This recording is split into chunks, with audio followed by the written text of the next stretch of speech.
அஸ்ஸலாமு அலைக்கும் வரஹ்மத்துல்லாஹி வபரகாத்துஹு. அன்பான சகோதர சகோதரிகளே, நம்ம இப்போ ஹஜ்ஜோடைய மாதத்தில் இருக்கோம். ஹஜ்ஜுங்கிறது நம்ம 5 கடமைகளில் ஒரு கடமையாக இருக்குது. அல்லாஹ் சுப்ஹானஹு வ தஆலா இந்த ஹஜ்ஜை வலிமை வாய்ந்தவர்களுக்கும் செல்வந்தர்களுக்கும் தான் இதை கடமையாக்கியிருக்கிறான். ஹஜ்ஜோடைய நோக்கம் என்னன்னு பார்த்தீங்கன்னா, உடல் வலிமை உள்ளவர்களையும் செல்வந்தர்களையும் ஹஜ்ஜுக்கு அழைத்து மக்கா நகரில் வைத்து பாடம் எடுக்கிறான். ஏன்னா அல்லாஹ் மக்கா நகரத்தை ஒரு மையமாக வைத்திருக்கின்றான். மையம்னு சொன்னால் சென்டர், அதாவது பாடம் எடுக்கக்கூடிய ஒரு சென்டராக ஆக்கியிருக்கான் அல்லாஹ். நம்ம என்ன சொல்லுவோன்னா அது ஒரு பூமியோட மையம் அப்படிம்போம். அது உண்மைதான். ஆனால் பாடம் எடுக்கக்கூடிய மையமாக ஆக்கியிருக்கேன்னு சொல்கிறான். நம்ம ஊர்களில் ஹஜ்ஜுன்னு பார்த்தா விருந்து கொடுக்கறது, செலிப்ரேட் பண்ணுறது, ஹாஜின்னு போடணும், அல்ஹாஜி போடணும், இந்த மாதிரி பல விஷயங்கள் பரவலாக பரவி இருக்குது.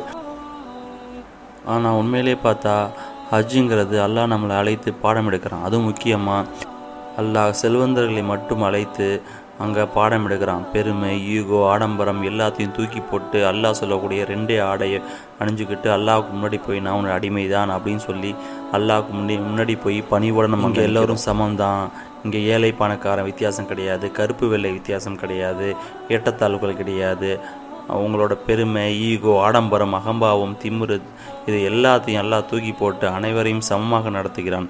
இறைவன் ஒருவனே நன்மையை ஏவி தீமையை தடுக்கணும் போன்ற பாடங்களை எடுத்து மக்களுக்கு மத்தியில் போய் பரப்ப செய்கிறான். அது மட்டும் இல்லாமல் இந்த ஹஜ்ஜை ஒரு அரசியல் மீட்டப்பாக ஆக்கியிருக்கான். அதாவது கலீஃபாக்கள், கவர்னர் எல்லாரும் ஒன்று கூடி ஆலோசனை நடத்தக்கூடிய ஒரு இடமாக அல்லாஹ் இதை ஆக்கியிருக்கிறான்.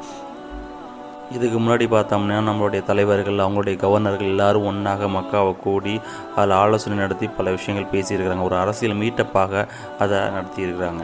நம்முடைய இந்த காலத்தில் தான் ஹஜ்ஜை ஒரு சடங்காக பார்க்குறோம். ஆனால் இதுக்கு முந்தைய காலத்திலலாம் ஹஜ்ஜை ஒரு அரசியல் மீட்டப்பாக தான் ஆக்கியிருக்கிறான். இப்ராஹிம் அலைஹிஸ்ஸலாம், இஸ்மாயில் அலைஹிஸ்ஸலாம், அவங்களுடைய சந்ததிகள் போன நபி ஸல்லல்லாஹு அலைஹி வஸல்லம் ஆரம்ப காலத்தில் மக்களிடம் இஸ்லாத்தை எடுத்து சொல்வதற்காகவே பயன்படுத்தியிருக்கிறாங்க.